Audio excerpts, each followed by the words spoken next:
like Jesus in peace. சமாதானம் என்பதில் இயேசு போல. Like Jesus in peace. சமாதானம் என்பதில் இயேசு போல. சமாதானம் என்பது ஆண்டவராகிய இயேசு கிறிஸ்துவின் பிறப்பிலேயே பின்னி பிணைக்கப்பட்டிருந்தது. எப்படி சொல்லுகிறேன்?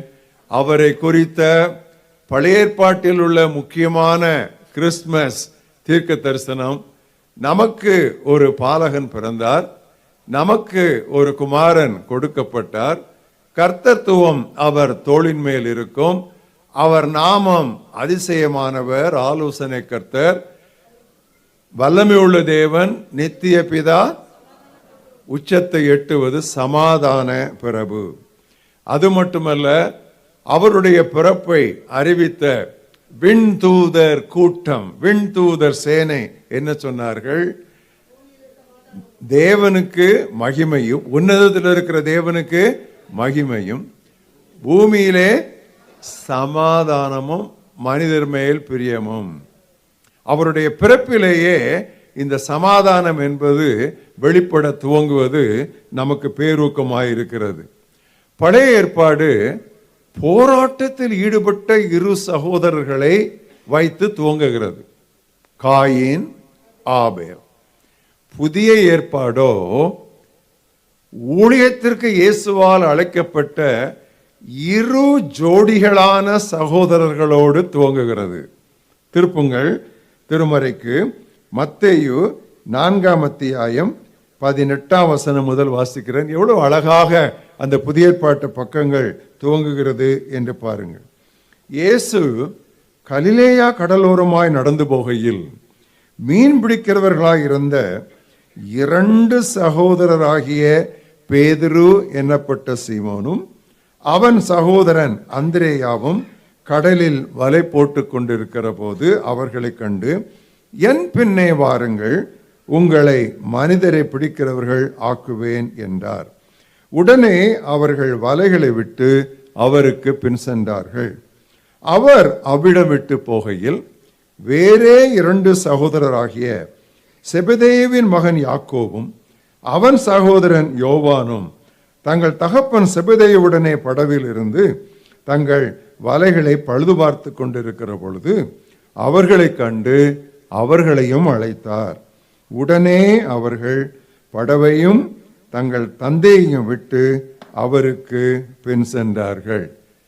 பழைய ஏற்பாட்டு துவக்கம் போராட்டத்தில் ஈடுபட்டிருந்த இரு சகோதரர்கள். புதிய ஏற்பாட்டு துவக்கம் ஆண்டவருக்கு ஊழியம் செய்ய இரு ஜோடி சகோதரர்கள், சகோதரர்கள். பிரியமானவர்களே, தேவனுடைய மக்கள் எல்லாரும் சகோதரர்கள், சகோதரிகள். இந்த வார்த்தையை நான் அடிக்கோடு எடுக்கிறேன். All the children of God are brothers and sisters. இந்த அடிப்படை சகோதரத்துவம், brotherhood of all believers என்பது சரிவர திருச்சபை மக்களால் புரியப்படாததாலேயே சபைகளுக்குள் அத்தனை குழப்பங்களும் நிகழ்கின்றன. எடுத்துக்காட்டாக, ஆபிரகாமின் மெய்ப்பருக்கும் லோத்துவின் மெய்ப்பருக்கும் வாக்குவாதம் உண்டாகிறது. மெய்ப்பர்களுக்கு, பாஸ்டர்களுக்கு வாக்குவாதம் உண்டாவது சகஜம்தானே. சோ இவர்களுக்குள் வாக்குவாதம் உண்டாயிற்று. அப்பொழுது ஆபிரகாம் அதை எப்படி தீர்த்து வைத்தார் தெரியுமா? யார் சரி யார் தவறு என்று கவனிக்கவில்லை. நாம் சகோதரர்கள். அங்க முடிஞ்சிருச்சு. அந்த ஒரு ஸ்டேட்மெண்ட்ல எல்லாம் முடிஞ்சிருச்சு. We are brothers. நமக்குள்ள எப்போ வாக்குவாதம் பண்ணக்கூடாது. பிரியமானவர்களே, அநேக ஆலயங்களிலே சில வசனங்களை எடுத்து அந்த ஆல்டர்லேயே அல்லது முன்னாலே எழுதி போட்டிருப்பார்கள். நல்ல வசனங்கள் தான். ஏனென்றால் திருமறையில் உள்ள எல்லா வசனமும் நல்ல வசனம் தான். ஆனால் நான் என்ன நினைக்கிறேன் என்றால், இந்த வசனம் போட்டால் இன்னும் கொஞ்சம் பயனுள்ள வகையில் இருக்கும். நாம் எல்லாரும் சகோதரர். ஏனென்றால் எல்லா விதமான குழப்பங்களுக்கும், பிரச்சனைகளுக்கும், சண்டைகளுக்கும், போராட்டங்களுக்கும் தீர்வு, முடிவு எது தெரியுமா? நாம் சகோதரர்.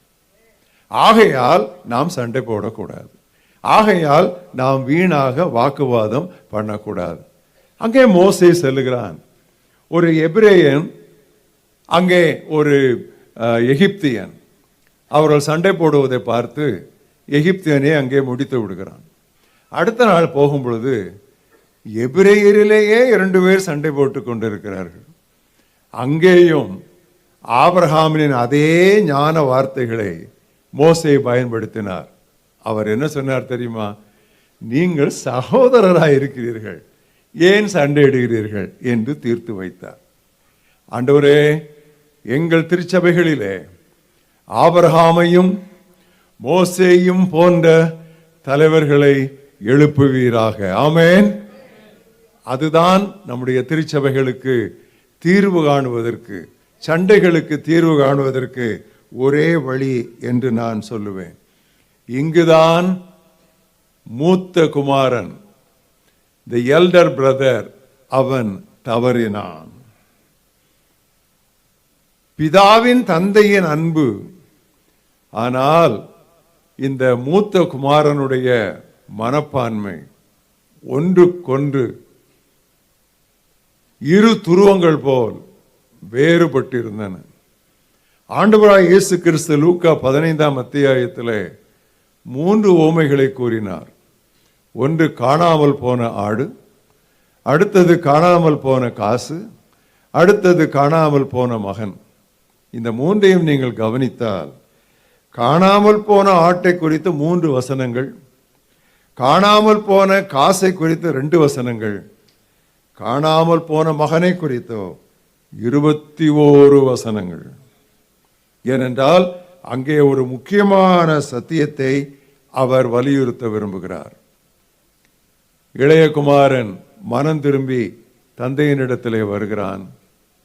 வேலைக்காரரை கூப்பிட்டு மூத்தவன் கேட்கிறான், என்ன சத்தம், என்ன நடனம், என்ன இசை, என்ன கொண்டாட்டம்? உடனே வேலைக்காரர் சொல்கிறார், உங்களுடைய தகப்பனுடைய இளைய மகன் வந்தார் என்று சொல்லவில்லை, உன்னுடைய சகோதரன் வந்து விட்டான் என்று சொன்னார். வெளியே வர, உள்ளே வர அவனுக்கு மனதில்லை. வெளியே பிடிவாதமாக நிற்கிறான். தகப்பன் வெளியே வந்து அவனை பார்த்து, உள்ளே வா, உன்னுடைய சகோதரன் திரும்ப வந்து விட்டான் என்று சொல்லுகிறார். 2 இடத்துல நீங்கள் கவனித்தால் அது என்னுடைய இருதயத்தை அதிகமாக உருக்கிற்று. என் இளைய மகன் வந்து விட்டான் என்று சொல்லவில்லை, உன்னுடைய சகோதரன் திரும்ப வந்து விட்டான் என்று சொன்னார். பிரியமானவர்களே, இங்குதான் ஆவிக்குரிய கண்ணோட்டம் நமக்கு தேவை. நம்முடைய திருச்சபைகளிலே இவ்விதமான ஒரு உணர்வு உண்டாகுமானால் நிச்சயமாகவே நாம் உலகத்தில் ஒரு தாக்கத்தை ஏற்படுத்தலாம். ஏன் சொல்லுகிறேன் தெரியுமா? இயேசு சொன்னார், நீங்கள் ஒருவரில் ஒருவர் அன்பாய் இருந்தால் நீங்கள் என் சீடர்கள் என்று உலகம் அறிந்து கொள்ளும்.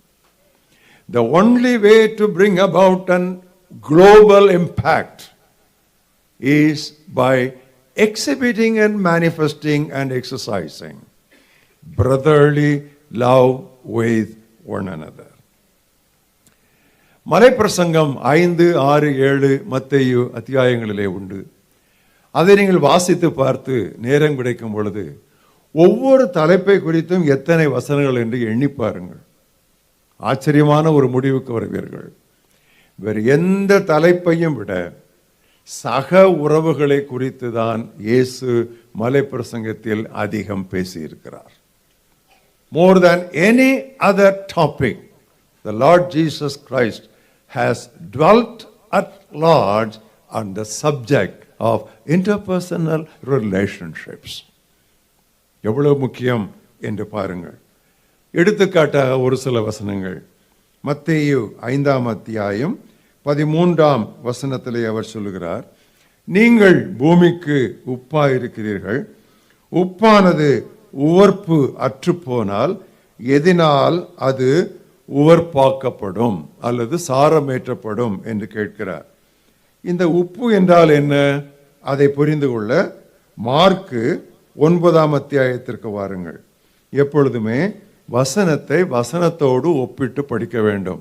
அதற்கு தான் இந்த ஒத்துவாக்கிய அகராதிகளும் ஒத்துவாக்கிய வேதாகமங்களும் நமக்கு பயன்படும்.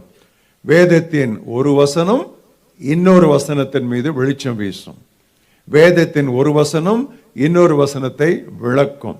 The Bible is the Bible's best commentary. வேதமே வேதத்தின் பிரதான வியாக்கியானம். இதுதான் ஒத்துவாக்கிய வேதங்கள் அல்லது ஒத்துவாக்கிய அகராதியினுடைய பயன்.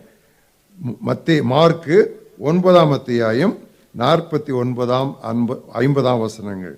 எந்த பலியும் உப்பினால் உப்பிடப்படுவது போல எந்த மனிதனும் அக்னியினால் உப்பிடப்படுவான். அது என்ன அந்த உப்பு?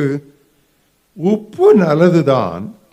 உப்பு சாரமற்று அல்லது ஓர்ப்பு அற்று போனால் அதற்கு எதனாலே திரும்பவும் நீங்கள் சாரம் உண்டாக்குவீர்கள் என்று சொல்லிவிட்டு இதற்கு விளக்கம் உடனே வருகிறது. உங்களுக்குள்ளே உப்புடையவர்களாயிருங்கள், ஒருவரோடொருவர் சமாதானம் உடையவர்களாயும் இருங்க. உப்புனாலே நீங்கள் உப்பு என்றாலே அந்த உப்புனா என்னது? ஒருவருக்கு ஒருவர் இருக்கிற சமாதானம். By salt Jesus meant the saltiness of peace that we should exhibit between one another.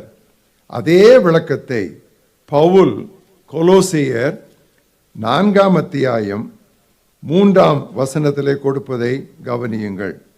கொலோசியர் 4:6 வசனம். அவனவனுக்கு இன்னின்னபடி உத்தரவு சொல்ல வேண்டும் என்று நீங்கள் அறியும்படி உங்கள் வார்த்தை எப்பொழுதும் கிருபை பொருந்தினதாயும் உப்பால் சாரமேற்றப்பட்டதாயும் இருப்பதாக. சமாதானமான சக உறவுதான் உப்புத்தன்மை.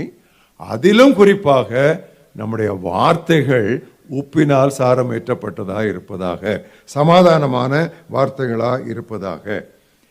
இதை பற்றி பேசிக்கொண்டிருக்கும் பொழுதுதான் ஆண்டவராய் இயேசு கிறிஸ்து முதல் முறையாக நரகத்தை குறிப்பிட்டார்.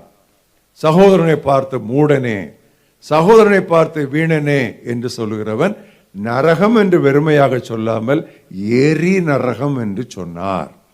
அதுவரை ஆண்டவராய் இயேசு கிறிஸ்து மலை பிரசங்கத்திலே மோட்சத்தை குறித்தும் விண்ணகத்தை குறித்துமே பேசிக்கொண்டிருந்தவர் இந்த வீணனே மூடனே என்கிற வார்த்தைகளை குறிப்பிடும் பொழுதுதான் அவர் எரி நரகத்தை குறித்து பேசினார்.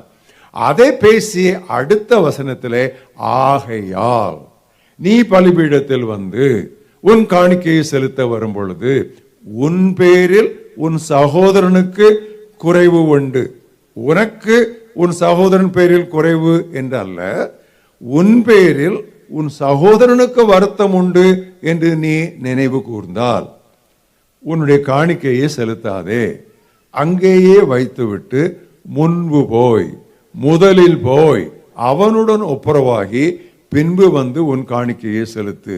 பிரியமானவர்களே, வார்த்தைகளுக்காகவே நாம் ஒப்புரவாக வேண்டும் ஆண்டவர் சொல்லுகிறார். நாம் தவறான செயல்களுக்கு கூட நாம் ஒப்புரவாவதில்லை. Jesus Christ emphasized reconciliation even for abusive words, but we are least bothered about reconciliation even for bad and evil deeds against our brothers and sisters. திருவார்த்தையை நாம் நம்முடைய கண்களுக்கு முன்பாக கொண்டு வரும் பொழுதுதான் அந்த வார்த்தை ஆண்டவராய் இயேசு கிறிஸ்து சொன்னது போல உமது வசனத்தினால் அவர்களை பரிசுத்தமாக்கும் என்பது உண்மையாகிறது. இன்னொரு எடுத்துக்காட்டை இந்த மலைப்பிரசங்கத்திலிருந்தே நாம் எடுக்க வேண்டுமானால், அவர் விவாகரத்தை குறித்து அல்லது மன விலக்கை குறித்து அவர் பேசிக்கொண்டிருக்கிறார். அவர் பேசிக்கொண்டிருக்கும் பொழுது அவர் என்ன சொன்னார் தெரியுமா? தேவன் இணைத்ததை மனிதன் பிரிக்கக்கூடாது என்று சொன்னார். உடனே சீடர்களுக்கு வயிறு கலங்கி விட்டது. உடனே அவர்கள் என்ன சொன்னார்கள் தெரியுமா? வைத்தால் குடுமி, சரிச்சால் முட்டை என்ன மாதிரி அவங்க என்ன செய்தாங்க தெரியுமா? அப்போ கல்யாணமே பண்ணாமல் இருக்க தான் பெட்டர்ன்ட்டாங்க. சொன்னாங்களா? அப்படியானால், இப்படி இருக்குமானால் திருமணமே பண்ணாதிருப்பது தான் நல்லது. இதெல்லாம் எனக்கு இந்த பிரச்சனை, இவ்வளோ கட்டுப்பாடோடலாம் இருக்க முடியாது, அதனால திருமணமே வேண்டான்னு சொன்னார். அப்போ உடனே ஆண்டவர் ஒரு வார்த்தை சொன்னார். என்ன சொன்னார் தெரியுமா? ஆண்டவருடைய வார்த்தைகளை இப்படிப்பட்ட சந்தர்ப்பங்களில் தான் நாம் தெளிவாக புரிந்து கொள்ள வேண்டும். பிரியமானவர்களே, சமாதானத்தோடு வாழ்வது கணவனுக்கும் மனைவிக்கும் மட்டுமல்ல, சகோதர சகோதரிகளுக்கும் அது இலகுவானதல்ல, ஆனால் இயலாததும் அல்ல. நல்லா கவனியுங்கள். அது ஏனென்றால் இந்த திருச்சபையில் நாம் எல்லாரும் ஐக்கியமாக தேவனால் இணைக்கப்பட்டிருக்கிறோம். தேவனால் இணைக்கப்பட்டிருக்கிறதே மனிதன் என்ன சொல்ல மாட்டேங்க, கல்யாணத்துக்கு மட்டும்தான் சொல்லணுமா? பிரதர்ஸ் அண்ட் சிஸ்டர்ஸ் ஆண்டவர் தானே இணைத்தாரு. கணவனும் மனைவியும் அவர்கள் இனி இருவராயிராமல் ஒரே மாம்சமாய் ஒரே சரீரமாய் இருப்பார்கள். அப்படியே நாமும் கூட ரட்சிக்கப்பட்ட உடனே நாம் கிறிஸ்துவின் சபையில் ஒரே சரீரமாய் இருக்கிறோமா இல்லையா? அதே தானே. சோ தேவன் இணைத்து நம்ம இங்கே கொண்டு வந்திருக்கிறார். நான் அந்த வசனத்தை அப்படியே நான் எடுத்து இன்னொரு இடத்துல நான் அதை பதிக்கிறேன். கடினம்தான். சீடர்கள் அன்றைக்கு ஒழுங்காக சொன்னார்கள், இதெல்லாம் ரொம்ப கஷ்டம். நானும் இன்னைக்கு அதான் சொல்றேன், கடினம்தான். அன்புடனும் பாசத்துடனும் ஒற்றுமையுடனும் சமாதானத்துடனும் நெடுகவே விசுவாசிகள் காலத்தை கடத்துவது அவ்வளவு எளிதான காரியம் அல்ல. அது கடினமானது தான். ஆனால் அது இயலாத காரியம் அல்ல என்பதை நாம் புரிந்து கொள்ள வேண்டும். அதுதான் திருவரையிலே உள்ள முக்கியமான ஒரு சத்தியம். ஆண்டவராய் இயேசு கிறிஸ்து இவ்விதமாக சமாதானத்தை குறித்து பேசிக்கொண்டிருக்கிற காலங்களிலே ஒரு முக்கியமான குறிப்பை திரும்ப திரும்ப அழுத்தினார். அது என்ன தெரியுமா? இனவெறிக்கு அவர் முழுக்க முழுக்க எதிரானவர். அதை கலோக்கியலாக வழக்க சொல்லாக சொல்ல வேண்டுமானால், இந்த ஜாதி பெருமைக்கு, இந்த ஜாதி வேறுபாட்டுக்கு, இந்த ஜாதி பிசாசுக்கு ஆண்டவர் முழுக்க முழுக்க எதிரானவர். நன்றா கவனிங்க. குறிப்பாக நாசரியத்துக்காரங்களும் நாகர்கோயில்காரங்களும் நல்லா கவனிங்க. நான் நாசரியத்துக்காரன், அதனால தைரியமா பேசுறேன். இந்த இனவெறி, இந்த ஜாதி வெறிக்கு நாம் மிகவும் கவனமாக இல்லாவிட்டால் ஆண்டவருடைய உசிதமான நன்மைகளை நாம் இழந்து விடுவோம். இந்த இனவெறி கூடாது என்பதற்காக ஆண்டவர் சில முக்கியமான காரியங்களை நிகழ்த்தினார். அதை வரிசைப்படுத்துகிறேன், உங்களுக்கே அது ஆச்சரியமாக இருக்கும். 100க்கு அதிபதி வருகிறான். வேலைக்காரனுக்கு சுகம் இல்லை. நான் வருகிறேன், நீர் வர வேண்டாம். ஒரு வார்த்தை சொல்லும். வா என்றால் வருகிறான், போ என்றால் போகிறான், செய் என்றால் செய்கிறான். ஒரு வார்த்தை போதாதா? உடனே இயேசு கிறிஸ்து என்ன சொன்னார்? இஸ்ரவேலருக்குள்ளும், அவர் அந்த யூத ஜாதியை பற்றி பேசுறார், இஸ்ரவேலருக்குள்ளும் இப்படிப்பட்ட விசுவாசத்தை நான் பார்க்கவில்லை என்று சொல்லுகிறார். அங்கே ஒரு சமாரிய பெண்மணியின் இடத்துல போய் அவர் தண்ணீர் வாங்கி குடிக்கிறார். அது பரவாயில்லை, தண்ணீர் வாங்கி குடித்தது. அந்த சமாரியர்கள் எல்லாரும் இவரை பார்க்க வருகிறார்கள். அநேகர் விசுவாசித்தார்கள். நல்ல காரியம். அதை விட ஒன்று முக்கியமான காரியம் அங்கே நிகழ்ந்தது. என்ன தெரியுமா? இயேசு மேலும் 2 நாட்கள் அந்த கிராமத்திலே தங்கி இருந்தார். ஒரு பிராமண அர்ச்சகர் துப்புரவு தொழிலாளி வீட்டிலே 2 நாட்கள் தங்கி இருந்து சாப்பிடுவாரா? அதை உங்களால் கற்பனை பண்ண முடிகிறதா? Are you able to imagine a Brahmin priest staying in the house of a scavenger and eating the food that he or she cooks? நான் மிகப்படுத்தவில்லை. அன்றைக்கு யூதருக்கும் யூதர் அல்லாதவருக்கும் இருந்த வேறுபாடு அதுதான். அப்படிதான் இருந்துச்சு. அதை இயேசு கடந்து சென்றார். ஒருவன் குற்றவாளியாய் கிடக்கிறான். அவன் யார்? யூதன். ஏன்? அவன் எரிகோவில் இருந்து எருசலேமுக்கு போகவில்லை, எருசலேமிலிருந்து எரிகோவுக்கு போனான். அவர் யூதன், குற்றவாளியாய் கிடக்கிறான். ஒரு யூத ஆசாரியன் பார்க்காமல் போய்விட்டான், அல்லது பார்த்து கண்டும் காணாமலும் போய்விட்டான். ஒரு யூத லேவியன் பார்த்து கண்டும் காணாமலும் போய்விட்டான். ஏன் 2 பேரும் பார்த்து கண்டு காணாமல் போய்விட்டார்கள்? ஏற்கனவே அவனை திருடி விட்டார்கள். இனி திருட என்ன இருக்கிறது? சிரிக்க கூட மாட்டேங்கிறீங்களோ, புரியல. இன்னும் அவன் எல்லாத்தையும் அவனை அடிச்சிட்டாங்க. இன்னும் இப்போ அடிக்கிறதுக்கு ஒன்றும் இல்லை. 2 பேரும் போயிட்டாங்க. வந்தது யார்? சமார். அடிபட்டது யூதன், பார்த்து கண்டும் காணாமலும் போனது யூதர்கள், அவனுக்கு உதவினவன் ஒரு சமாரியன். ஆண்டவர் அந்த நாடகத்தை எப்படி அழகாக பிம்பம் பிடித்து காட்டுகிறார் பாருங்க. இது வேண்டுமென்றே ஆண்டவர் செய்தார். 10 குஷ்டரோகிகள் வருகிறார்கள், சுகமடைந்து செல்லுகிறார்கள். ஒருவன் மட்டும் திரும்பி வருகிறான். இயேசு கேட்கிறார், இந்த அந்நியனை விட வேறு ஒருவரும் வரவில்லையா என்று கேட்கிறார். அப்ப அந்த 10ல் 9 பேர் யூதர்கள், ஒருவன் தான் யூதர் அல்லாதவன். அதை இயேசு கிறிஸ்து அங்கே சுட்டி காட்டுகிறார் பாருங்கள்.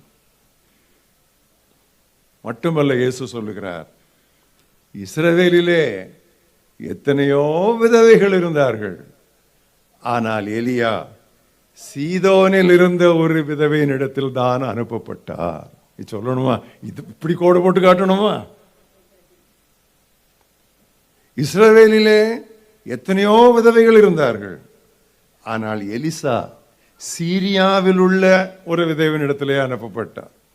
அந்த புறவினத்தார் அவர்களை உயர்த்தி பிடிப்பதற்காக என்னுடைய ஆண்டவர் வேண்டுமென்றே இந்த எடுத்துக்காட்டுகளை தன்னுடைய புத்தகத்திலே அவர் எடுத்து வைத்தார்.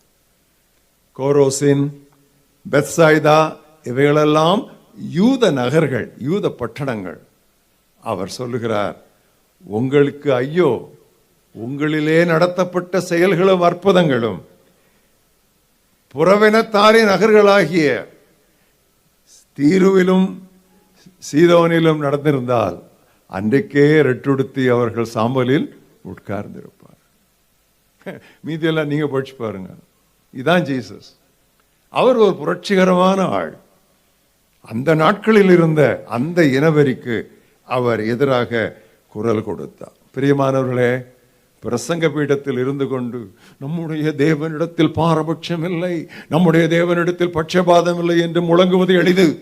தேவனிடத்தில் பட்சபாதம் இல்லை, நம்மிடத்தில் பட்சபாதம் இருக்கிறது, நம்மிடத்தில் பாரபட்சம் இருக்கிறது.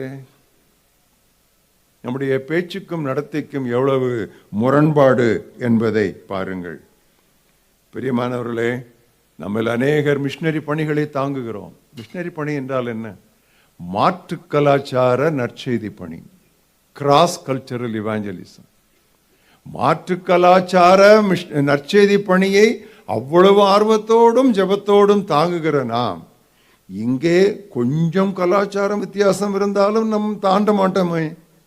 நான் சொல்லுகிறேன், those who are not able to think cross culturally inside the church compound should not have no right to talk about cross cultural evangelism in the frontier fields. திட்டமான வார்த்தைகள். இந்த வார்த்தைகளை நான் திரும்ப பெறுவதற்கு ஆயத்தமா இல்லை. இதுதான் உண்மையான சத்தியம். மட்டுமல்ல, ஆண்டவராகிய இயேசு கிறிஸ்து ஒவ்வொரு குடும்பத்திலும் சமாதானம் இருக்க வேண்டும் என்று விரும்பினார்.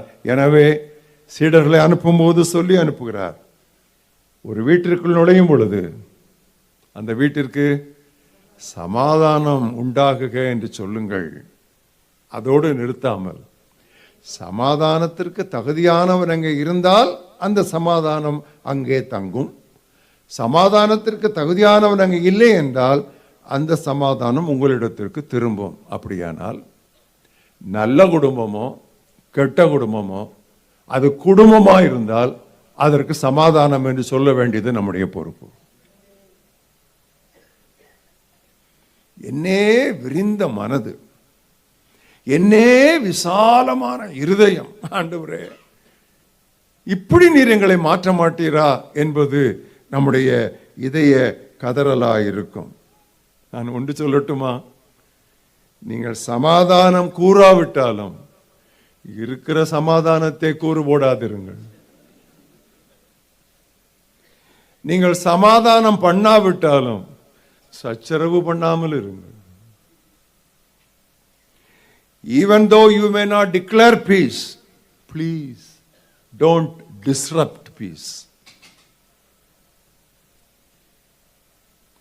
எத்தனை குடும்பங்கள் பிற குடும்பங்களின் தேவையற்ற தலையீட்டால் பிரிந்து இன்னும் அதிக குழப்பத்திற்குள் சென்றிருக்கின்றன. உங்களுக்கு தெரியுமா?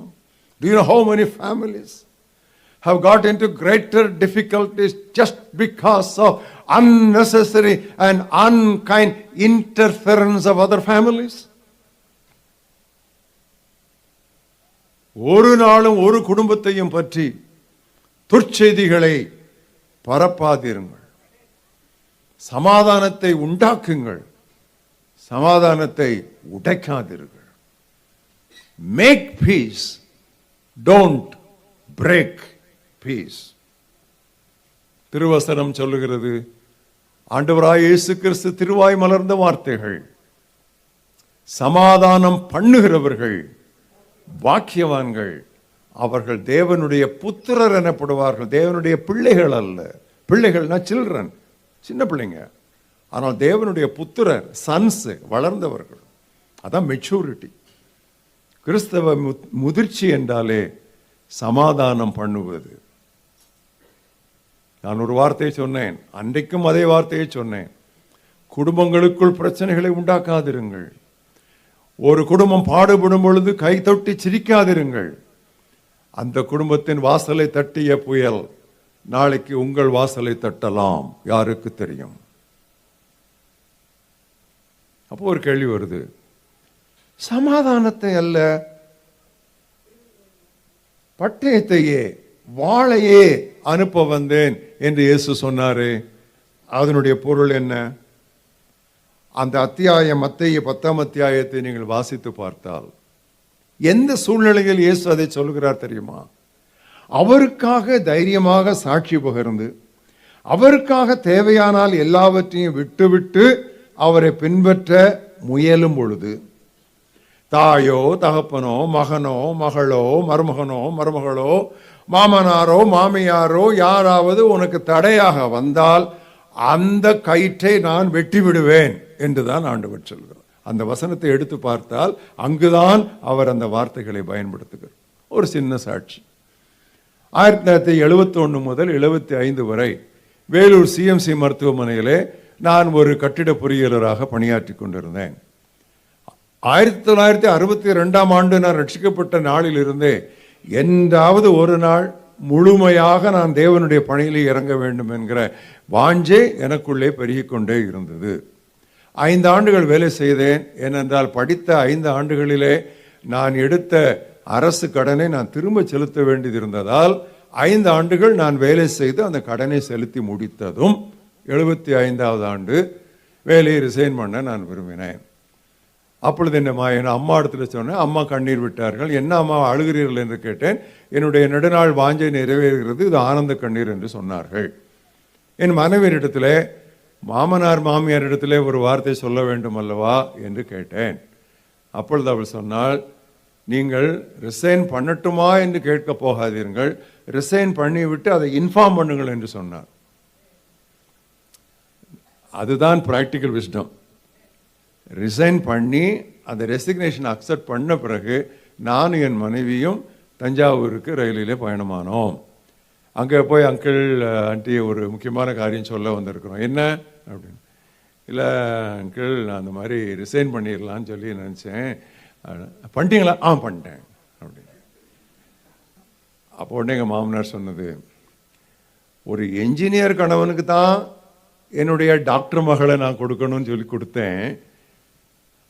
அப்போ உடனே எங்கள் மாமியார் சொல்கிறாங்க, சரி அவங்க ரிசைன் பண்ணிட்டாங்க, இனிமேல் அதை பேசி சரி பார்த்துக்குங்க அப்படின்னு சொன்னாங்க.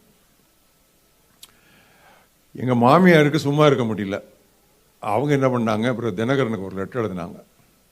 அப்போல்லாம் ரொம்ப ஃபோன்லாம் பண்ண முடியாது இல்லையா, ஒரு லெட்டர் எழுதினாங்க. இந்த மருமகன் இப்படி பண்ணிட்டாரு, நீங்கள் அதை பற்றி என்ன நினைக்கிறீங்க? யார் என்ன நினச்சா எனக்கு என்ன நினைக்கிறீங்க நீங்கள் மாமியார் எழுதினாங்க. அவர் அங்கேருந்து உடனே, தம்பி ஸ்டான்லி எனக்கு தெரியும், அதை பற்றி ஒரே பண்ணாதீங்க அப்படின்னு சொல்லி அவர் பதறினார். எங்களோட மாமியார் நிம்மதி அடைந்தாங்க. பட் இதில் பாயிண்ட் என்னன்னா, பெர்மிஷன் கேட்ட போனால் கண்டிப்பாக அதில் ஒரு பிரேக் விழுந்திருக்கும், பிறகு ஒரு போராட்டம் வந்திருக்கும். ரிசைன் பண்ணிட்டு நான் அவங்களுக்கு இன்ஃபார்ம் தான் பண்ணேன். நான் நெடுகவே அநேக வாலிபருக்கு இந்த சத்தியத்தை சொல்லி அநேகரை மிஷினரி பணிக்களங்களுக்கு அனுப்பும் பாக்கியம் பெற்றவன் நான். சும்மா ஒரு ஏட்டு சுரக்காயை நான் பேசிட்டு இருக்கல. கர்த்தர் அழைத்தால் எவ்விதமான கட்டுகள் இருந்தாலும் அதை அறுப்பதற்காகவே ஆண்டவர் பட்டயத்தை அனுப்ப வருகிறார். எனவேதான் இயேசு சொன்னார், என்னை விட தன்னுடைய குடும்பத்தாரை நேசிக்கிறவன் எனக்கு பாத்திரன் அல்ல, அவன் எனக்கு சீஷனாய் இருக்க மாட்டான். குடும்பங்களில் மட்டுமல்ல, ஊழியங்களிலும் அதிகமான சமாதானம் தேவைப்படுகிற ஒரு முக்கியமான காலத்திலே நாம் இருக்கிறோம். யோவான் இயேசு கிறிஸ்துவுக்கு பாதையை அவன் சரி பண்ணுகிறான். பள்ளத்தை எல்லாம் நிரப்புகிறான், மேட்டை எல்லாம் அவர் தகர்த்து சமமாக்குகிறான், கோணலானவைகளை அவன் நேராக்குகிறான், கரடுமுரடானவைகளை அவன் சமமாக்குகிறான். அங்கே இயேசு வருகிறார், அவருக்கு பாதை சேவை பண்ணப்படுகிறது. அப்பொழுது பூமியில் உள்ள மக்கள் எல்லாம் தேவனுடைய ரட்சிப்பை காண்பார்கள். அந்த ரட்சிப்பு தான் ஆண்டவராகிய இயேசு கிறிஸ்து. இயேசு இதைத்தான் சொன்னார், விதைக்கிறவன் ஒருவன், அறுக்கிறவன் இன்னொருவன். விதைத்தவன் யோவான், அறுத்தவர் ஆண்டவராகிய இயேசு கிறிஸ்து. யோவானுடைய விதைப்பின் பலனை இயேசு அறுத்தார். இதை நாம் மாற்றி சொல்ல முடியாது. அதைத்தான் சீடர்களிடம் இயேசு சொல்லுகிறார், நீங்கள் பிரயாசப்படாததை அறுக்க நான் உங்களை அனுப்பினேன். இன்னைக்கு நம்முடைய சுவிசேஷ கூட்டங்கள் அல்லது நம்முடைய நற்செய்தி பிரமாதமான மாநாடுகளிலே சுவிசேஷகர் வல்லமையாக ஒரு 3/4 மணி நேரம் பிரசங்கி முடித்த உடனே, கர்த்தரை ஏற்றுக்கொள்வர்கள் கரங்களை உயர்த்துங்கள் என்று சொன்ன உடனே நூற்றுக்கணக்கான ஆயிரக்கணக்கான கரங்கள் உயர்கின்றன. அவர் மார்தட்டி கொள்ளக்கூடாது. நான் என்னுடைய 3/4 மணி நேர பிரசங்கத்தில் எத்தனை பேர் கரந்தட்டினார்கள், கரத்தை உயர்த்தினார்கள் என்று அவர் மார்தட்டக்கூடாது. ஏன் தெரியுமா? எத்தனையோ பிரசங்கங்களை அவர்கள் ஏற்கனவே கேட்டிருப்பார்கள். அது பண்படுத்தப்பட்ட நிலம். எத்தனையோ பேர் விதைத்தார்கள், ஆனால் இந்த பிரசங்கியார் அதை அறுத்தார். முக்கியமான ஒரு சத்தியம். இதையெல்லாம் ஊழியர்கள் தங்களுடைய ஊழியத்தில் எப்பொழுது நினைவில் வைக்க வேண்டும். பிரியமானவர்களே, ஆண்டவராய் இயேசு கிறிஸ்து தன்னுடைய சீடர்களை அப்படியே வழிநடத்தி கொண்டு போகும் பொழுது இந்த சத்தியத்தை ஆணித்தரமாக அவர்கள் புரிந்து கொள்ள வேண்டும் என்று அவர்கள் மனதிலே அது பதிக்கிறார். பலவிதமான ஊழியங்களை நாம் அங்கீகரிக்க கற்றுக்கொள்ளாவிட்டால் பெரிதாக ஒன்றையும் சாதிக்க முடியாது. எபேசியர் 4:13 5 வகை ஊழியங்கள் சொல்லப்பட்டிருக்கின்றன. அப்போஸ்தலர், தீர்க்கதரிசிகள், சுவிசேஷகர், மேய்ப்பர், போதகர். பெருவிரல் அப்போஸ்தலரை குறிக்கும், அத்தாரிட்டி, அதிகாரம். ஆள்காட்டி விரல் தீர்க்கதரிசியை குறிக்கும், நீதான் அந்த மனுஷன். நடுவிரல் நீட்டமான விரல், அது வெளியே சென்று கொண்டிருக்கிற சுவிசேஷகனை குறிக்கும். மோதிர விரல் கவனிப்பு கொடுக்கிற விரல் மேய்ப்பரை குறிக்கும். சுண்டு விரல், அந்த ஒரு விரல் தான் காதுக்குள் போகும், அது போதகரை குறிக்கும். டீச்சிங் அது ஒண்ணுல தான் உள்ள போகும். இந்த 5 விரல்களும் ஒருங்கிணைத்து இந்த உள்ளங்கையில் வராவிட்டால் என்ன பயன்? யோசித்து பாருங்க. இதான் 5 மினிஸ்ட்ரிஸ், 5 மினிஸ்ட்ரிஸ். நம்முடைய உடல் உறுப்பிலேயே ஆண்டவர் அது அழகாக அவர் அமைத்திருக்கிறார். இதை புரியாத யோவான் இயேசுவினிடத்தில் வந்து, நம்மோடு உம்மை பின்பற்றாத ஒருவன், நல்லா பாருங்க, உம்மை பின்பற்றாத ஒருவன் இல்ல, நம்மோடு உம்மை பின்பற்றாத ஒருவன் பிசாசுகளை துரத்தி கொண்டிருப்பதை பார்த்து நாங்கள் அவனை தடுத்தோம். அப்பொழுது இயேசு சொல்லுகிறார், எனக்கு விரோதியாயிராதவன் என்னோடு என் பக்கத்தில் என் கட்சியில் தான் இருக்கிறான், அவனை தடுக்க வேண்டாம் என்று சொல்கிறான். இப்படிப்பட்ட ஒரு யோவான் தான் பின்னால் அன்பின் அப்போஸ்தலனாக மாறினான். அன்பை பற்றி அதிகமாக புதிய ஏற்பாட்டிலே பேசினவன் இதே யோவான் தான். இடி முழக்கத்தின் மகனாயிருந்தவன் முழுவதுமாக தேவனால் மறுரூபப்பட்டு பெயரே அன்பின் அப்போஸ்தலன் என்கிற ஒரு நிலையை அவன் எய்தினான் என்றால் நம்ம எல்லாருக்கும் அது உற்சாகம் தானே. கர்த்தர் நம்மையும் அப்படி மாற்ற முடியும் தானே. அதுதான் கர்த்தருடைய கரமும் கர்த்தருடைய செயலும் நம்முடைய வாழ்க்கையிலே நடக்கக்கூடிய ஒன்று. தமிழ்நாட்டிலே அடிக்கடி சொல்லப்படுகிற ஒரு பழமொழி உண்டு. யார் குத்தினால் என்ன, நெல் அரிசியானால் போது. மறந்துட்டீங்களா பழமொழிய? யார் குத்தினால் என்ன, நெல் அரிசியானால் போதாதா? It matters not who pounds the paddy, provided it becomes rice. இது நம்முடைய மனதிலே ஆணித்தரமாக எப்பொழுதும் பதிந்திருக்க வேண்டும். இன்னொரு நேரம் சமாரியவில்லை கிராமத்துக்கு போகிறார்கள். அவர்கள் ஏற்றுக்கொள்ளவில்லை, திருவசனத்தை ஏற்றுக்கொள்ளவில்லை. உடனே திருவசனத்தை மேற்கோள் காட்டி, ஆண்டவரே எலியா செய்தது போல எங்களுக்கு கட்டளையிடும். உடனே வானத்திலிருந்து அக்னி கொண்டு வந்து இவர்கள் எல்லாரையும் நாங்கள் அழித்து விடுகிறோம். பிரியமானவர்களே, திருவசனத்தை தவறாய் நாம் கையாளுவதனால் எத்தனை பேர் வாழ்க்கையை நாம் கெடுத்திருக்கிறோம் தெரியுமா? எத்தனை பிரசங்கிமார் திருவசனத்தை திருக்கி பேசுவதால், குறிப்பாக தனிப்பட்ட முறையிலே ஆலோசனை கொடுக்கும் பொழுது திருவசனத்தை தெளிவாக கொடுக்காததால் எத்தனையோ தனிநபர்களுடைய வாழ்க்கை சின்ன பின்னமாக சிதறி இருக்கிறது. அதை நான் கண்டிருக்கிறேன். இந்த சீஷைகளை பாருங்க, ஒன்று பிரசங்கம் பண்றவன நிறுத்திடணும், அல்லது மக்களை அழிச்சிடணும். பாருங்க, அவங்க அடுத்தடுத்து அப்படியே வர்றாங்க. அதுவும் அடுத்தடுத்த அத்தியாயத்தில் வருது. இதுதான் அந்த சீஷர்களுடைய ஒரு நிலைமையாக இருந்தது. உங்களிலே பலரும் பலவிதமான ஊழியங்களிலே ஈடுபட்டு இருப்பீர்கள். உங்களுக்கு நான் ஒரு வார்த்தை தெளிவாக சொல்ல விரும்புகிறேன். சண்டை போடுகிறவர்களை வைத்து சண்டை கோழிகளாக அல்லது சண்டை சேவல்களாக இருக்கிறவர்களை வைத்து ஆண்டவர் பெரிய காரியம் ஒன்றும் சாதிக்கவே மாட்டார். அவர்கள் தங்களை கில்லாடிகள் என்று நினைப்பார்கள். ஆனால் ஆண்டவர் அவர்களை பெரிய காரியங்களை சாதிக்க அனுமதிக்க மாட்டார். தாவீது ஒரு ஆலயத்தை கட்ட விரும்பினான். ஆனால் ஆண்டவர் அவனிடத்தில் சொன்னார், நீ கட்டக்கூடாது, உன் கையெல்லாம் ரத்தம், அது பாவ ரத்தம் அல்ல, அது நீ நடத்திய யுத்தங்கள், நிறைய யுத்தங்களை நீ பார்த்து அநேக ரத்தத்தை நீ சிந்தி விட்டார். நீ எனக்கு ஆலயம் கட்டக்கூடாது. உனக்கு ஒரு மகன் பிறப்பான், அவன் சாலமோன், அவனுடைய பெயரே அமைதி அமெரிக்கை என்று அர்த்தம் கொள்ளும். அவன் எனக்கு ஒரு ஆலயத்தை கட்டுவான்.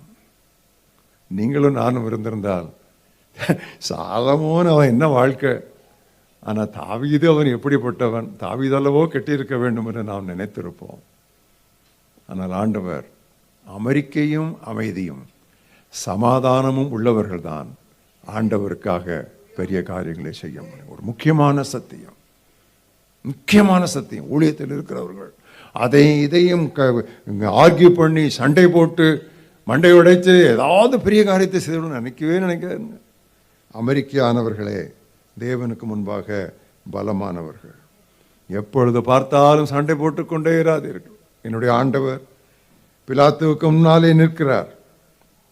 பிலாத்து அவரை பார்த்து, இவர்கள் எல்லாரும் என்னெல்லாமோ சொல்லுகிறார்களே, நீ ஒன்றும் சொல்லுகிறது இல்லையா என்று கேட்கிறார். அப்ப என் ஆண்டவர் சொல்லுகிறார், என்னுடைய அரசு இந்த உலகத்திற்குரிய அரசு அல்ல.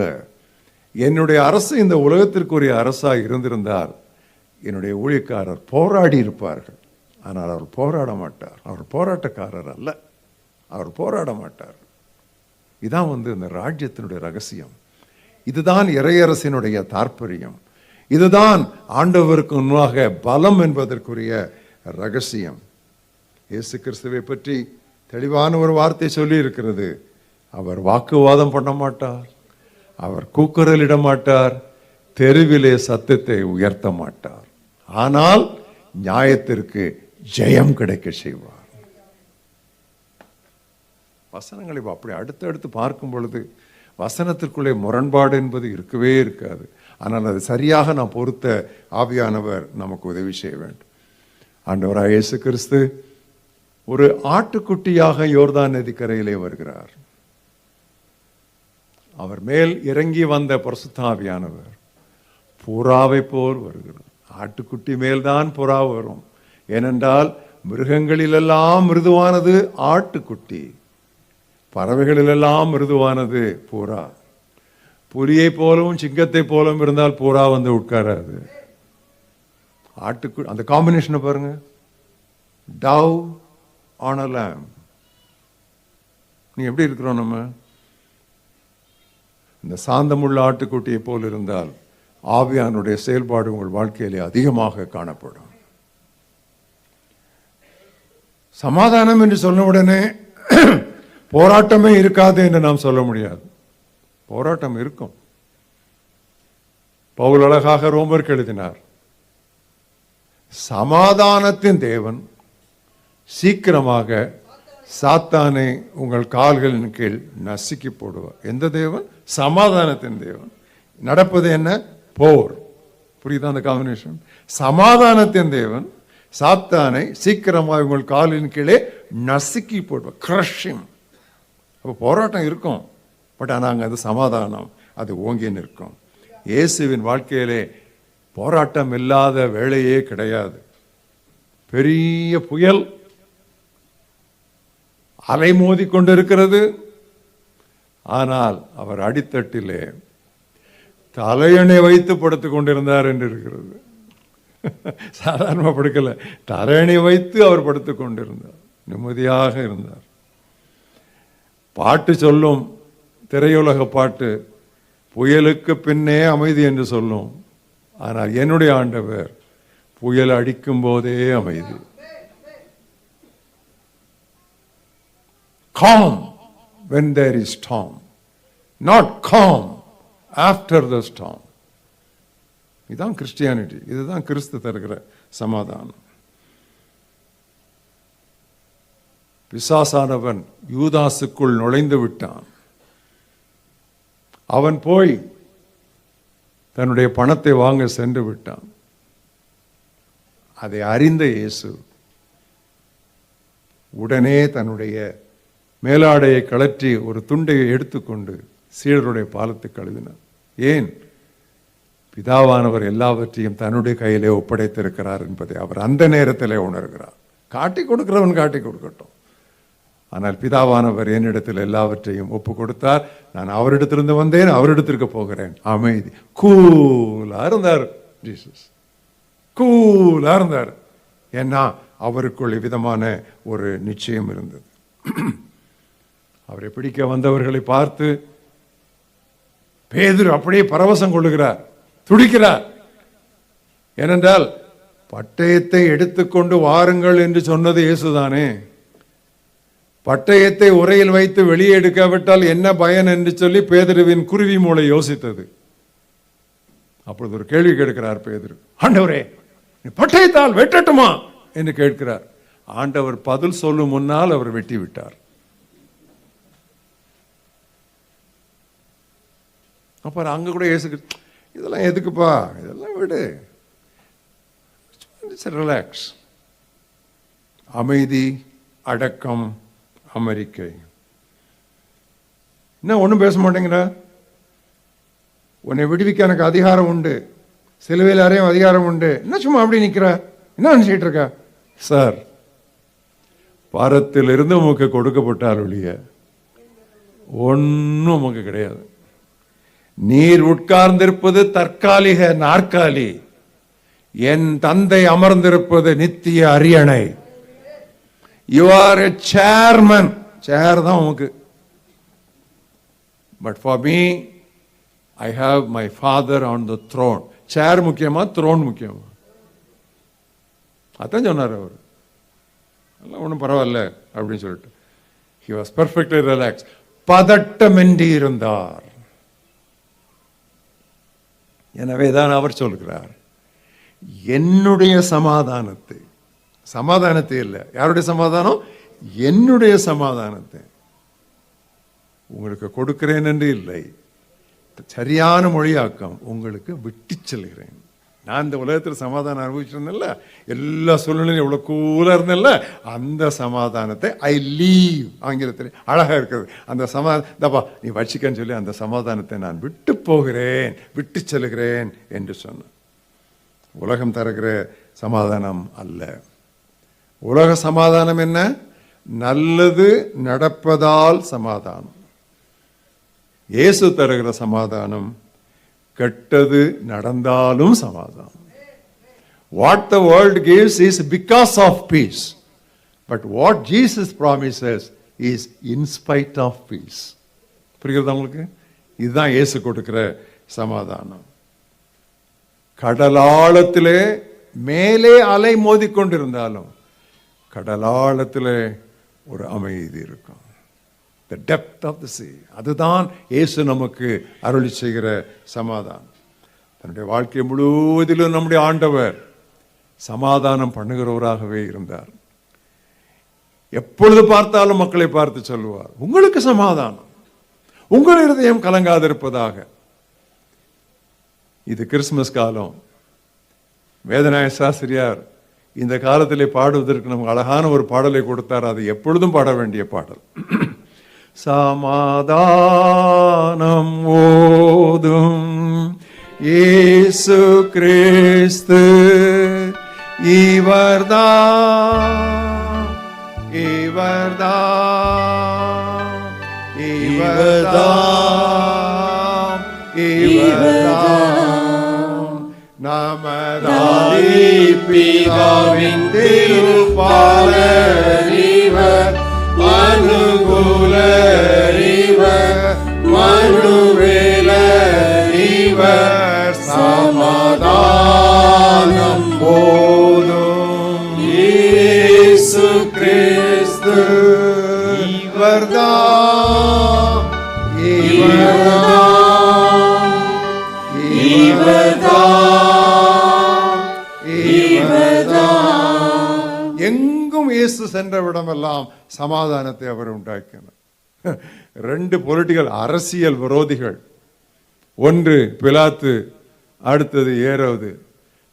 பிலாத்து ஏரோதினிடம் அனுப்பினான், ஏரோது பிலாத்தையிடம் அனுப்பினார். என்னுடைய வேதம் சொல்லுகிறது, அன்றைய தினமே விரோதிகளாகி இருந்த இருவரும் சிநேகிதரானார்கள். கருணாநிதியும் ஜெயலலிதா சிநேகிதரானா உங்களுக்கு எப்படி இருக்கு அந்த நியூஸ்? அது யாரால சிநேகிதரானாங்க? இயேசு கிறிஸ்து வந்தா தான் அது வரும். பாருங்க, அந்த ரெண்டு பேரையும், இது ரெண்டும் அந்த மாதிரி பொலிட்டிக்கல் ரைவல்ஸ். ஏருக்கு மாறாதான் பேசுவாங்க, செய்வாங்க. ஆனால் இயேசு கிறிஸ்து அங்கும் இங்கும் நடமாடிய பொழுது அவர்கள் இருவரும் அன்றைக்கு சிநேகிதர் ஆனார். பிரியமானவர்களே, நீங்கள் பிரச்சனைகளுக்கு தீர்வாயிருங்கள், பிரச்சனைக்கு காரமாயிராதிருங்கள். Be a solution to problems and don't be a cause for problems.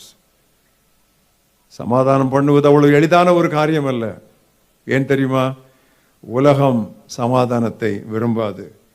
இதை சங்கீதக்காரன் தன்னுடைய 120ஆம் சங்கீதத்தில், மிக அழகான ஒரு சங்கீதம், சங்கீதம் 120 5 முதல் 7 அந்த வசனங்களை நான் வாசிக்கிறேன், பாருங்கள். சமாதானத்தை பகைக்கிறவர்களிடத்திலே என் ஆத்துமா குடியிருந்தது போதும். நான் சமாதானத்தை நாடுகிறேன், அவர்களோ நான் பேசும்போது சண்டைக்கு ஆயத்தப்படுகிறார்கள். உலகத்தில் சமாதானம்னு யூஎன்ல பேசுவாங்க, அங்கே நேட்டோவில் பேசுவாங்க, எல்லா இடம் பேசுவாங்க. ஆனால் சமாதானம் என்று அவர்கள் பேசுவார்கள், ஆனால் சமாதானத்துக்கு அவர்கள் எதிரடையாக இருப்பார்கள். ஏன் தெரியுமா? ஒரு இஎன்டி ஸ்கேன் எடுத்து வச்சிருக்கிறோம் பாருங்க, ரோமர் 3:13-14. மக்களிடத்தில் ஏன் சமாதானம் இல்லை என்பதற்கு ஒரு முக்கியமான காரியத்தை பவுல் அழகாக ஒரு இஎன்டி ஸ்கேன், தொண்டை நாக்கு, அது என்ன தொண்டை நாக்கு வேற என்ன, மூக்கு, அதில் அவர் எழுதி வச்சிருக்கிறார் பாருங்க. ரோமர் 3ஆம் அத்தியாயம், எவ்வளோ அழகாக அந்த காலத்திலேயே அவர் அதை போட்டு வச்சிருக்கிறார். எனக்கு ரொம்ப ஆச்சரியமா இருந்துச்சு அதை வாசிக்கும் போது. அவர்கள் தொண்டை திறக்கப்பட்ட பிரேத குழி, தங்கள் நாவுகளால் வஞ்சனை செய்கிறார்கள், அவருடைய உதடுகளின் கீழ் பாம்பின் விஷம் இருக்கிறது, அவர்கள் வாய் சபிப்பினாலும் கசப்பினாலும் நிறைந்திருக்கிறது. ஏன் தெரியுமா? 17ஆம் வசனம், சமாதான வழியை அவர்கள் அறியாது. என்னெல்லாம் சொல்லியிருக்கு? தொண்டை, நாக்கு, உதடு, வாய். Perfect ENT scan. இதுதான் இந்த உலகம். இப்படி தான் இருப்பாங்க. காரணம், அவர்கள் சமாதான வழியை அறியாது இருக்கிறார்கள். வாக்குவாதம், பொறாமை, சகிப்பின்மை, எதிர்ப்பு, பிரிவினை, கொடூரம், பகை, கசப்பு, புறங்கூறுதல், துர்ச்செய்தி பரப்புதல், பயங்கரவாதம், இதுதான் நம்முடைய பத்திரிகைகளை நிரப்பி வருகின்றன. ஆனால் சமாதான பிரபுவை பின்பற்றவர்களாகிய நாம் எப்பொழுதும் சமாதானம் என்கிற காலணிகளை அணிந்து கொண்டு சுவிசேஷத்தை எடுத்துக்கொண்டு மக்களிடத்திலே சென்றால் சமாதானம் உண்டாக்குவோம். ஏன் தெரியுமா? தேவனோடு சமாதானமாகாதவன் மனிதரோடு சமாதானமாய் இருக்க மாட்டான். எனவே தான் திருவசனம் சொல்லுகிறது, ஒரு மனிதனுடைய வழிகள் தேவனோடு செம்மையாயிருந்தால் அவனுடைய சத்துருக்களும் அவனோடு சமாதானமாகும்படி செய்வார். எல்லாரும் தேவனுடைய சமூகத்தில் நாம் எழுந்து நின்று இவ்விதமான சமாதான வழியிலே நடக்கவும், இவ்விதமான சமாதான வழியை இயேசு போல மற்றவர்களுக்கு அறிவிக்கவும் நாம் நம்மை அர்ப்பணிப்போம்.